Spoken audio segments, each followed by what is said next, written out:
il est devenu l'ennemi numéro 1.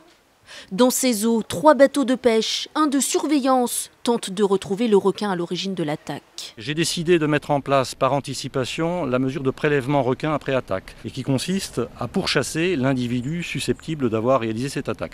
La pêche au requin est interdite à La Réunion, cette mesure est donc exceptionnelle. Aussi exceptionnelle que cette attaque, à moins de 5 mètres seulement du rivage. Toutefois, d'après les observateurs, les requins bulldog, particulièrement agressifs et imprévisibles, s'approchent de plus en plus près des côtes. Quand on dit aux gens qu'il y a des requins qui viennent là, ça c'est faux, c'est possible pour empêcher les gens de baigner. Mais une fois j'étais là, il y avait un gros requin qui a passé là, le soir environ 6 heures ici.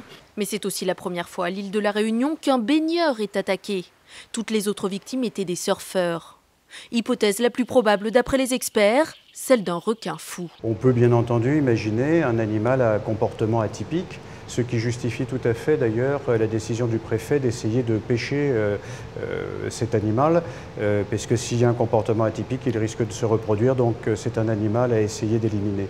Autre hypothèse, une évolution des mœurs des requins de La Réunion. Plusieurs études scientifiques ont été lancées par les autorités locales pour mieux connaître les habitudes de ces animaux.